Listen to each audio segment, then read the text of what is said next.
ఒక కొడుకు తన భార్య మాట విని తన కన్నతండ్రిని అనాథాశ్రమంలోకి చేర్చడానికి ఒక ఆటోలో తీసుకెళ్తున్నాడు. అలాగే తన వెంట తన చిన్న కొడుకును కూడా తీసుకెళ్తున్నాడు.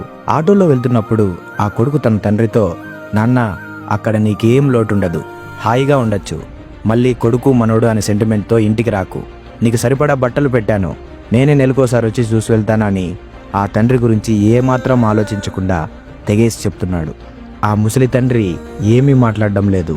తన కొడుకు మాటలు వింటుంటే గుండె పగిలిపోతుంది. కానీ మౌనంగా కన్నీళ్లు దిగమింగుకుంటున్నాడు. కొద్దిసేపటికి అనాథాశ్రమం వచ్చింది. వాళ్ళ తండ్రి బాధను చూడలేక ఆ ఆటో డ్రైవర్, సార్, పాపం ఆ పెద్దాయన ఫేస్ చూడండి, ఆయనకు వెళ్ళడం ఇష్టం లేనట్టుంది సార్ అన్నాడు. దానికి ఆ కొడుకు అహంకారంతో, నీకు అవసరం అవ్వయ్యా, ఇది మా ఇంట్లో మ్యాటర్, నీకేం తెలుసు, నువ్వు సైలెంట్గా ఉండు అని అరిచాడు. ఆ కొడుకు తండ్రి చేతిలో బ్యాగ్ పెట్టి, వెళ్ళు నాన్న, ఇక్కడ నీకు అన్నీ బాగుంటాయని కనీసం కళ్ళల్లో కూడా చూడకుండా వచ్చేశాడు. అక్కడే ఉన్న తన చిన్న కొడుకు దగ్గరికి వచ్చి, పదా నాన్న, వెళ్దామన్నాడు. ఇదంతా గమనిస్తున్న ఆ పిల్లాడు అమాయకంగా అడిగాడు, నాన్న, తాతయ్య మనతో పాటే ఉంటే బాగుంటుంది కదా, పాపం ఇక్కడ ఒక్కడే ఎలా ఉంటాడు నాన్న అన్నాడు.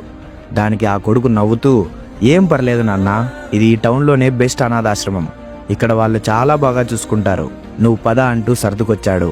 అప్పుడు ఆ పిల్లాడు ఒక మాట అన్నాడు. ఆ మాట వాడికి దిమ్మ తిరిగే సమాధానం.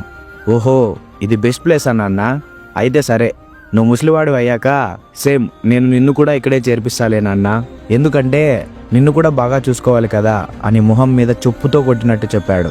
ఆ మాట ఆ కొడుకు గుండెల్లో బాంబులా పేలింది. నోటి నుండి మాట కూడా రాలేదు. తన కొడుకు రూపంలో తన భవిష్యత్ కళ్ళ ముందు కనిపించింది. నేను నా తండ్రికి ఏది ఇస్తున్నానో నా కొడుకు రేపు నాకు అదే ఇస్తాడా అనుకుని వెంటనే పరిగెత్తుకుంటూ వెళ్ళాడు. లోపలికెళ్ళి తండ్రి కాళ్ళ మీద పడ్డాడు. నన్ను క్షమించు నాన్నా, నువ్వు ఎక్కడికి వెళ్ళొద్దు, పదా ఇంటికి వెళ్దామంటూ ఆ తండ్రిని హత్తుకుని కన్నీళ్లతో ఇంటికి తీసుకొచ్చాడు. చూశారు కదా, పిల్లలు మన మాటలు వినరు, మనం చేసే పనులను మాత్రమే చూస్తారు. ఈరోజు నువ్వు నీ తండ్రిని ఎలా చూసుకుంటావో రేపు నీ కొడుకు నిన్ను అలాగే చూసుకుంటాడు. తండ్రి అంటే ఆశనిచ్చేవాడు మాత్రమే కాదు, మనం ఆపదలో ఉన్నప్పుడు భరోసా ఇచ్చే మొదటి దేవుడు. ఆ దేవుడిని అనాథం చేయకండి. ఈ కథ మీ కళ్ళు తెరిపిస్తే, మీ నాన్న అంటే మీకు ప్రాణం అయితే దయచేసి ఈ వీడియోని లైక్ చేసి కామెంట్ బాక్స్లో లవ్ యూ డాడ్ అని మీ నాన్న పేరు కామెంట్ చేయండి. అండ్ ప్రతి ఒక్కరికి షేర్ చేయండి. నేను మీ సాయినాథ్, సైనింగ్ ఆఫ్, టీమ్ ఆరి.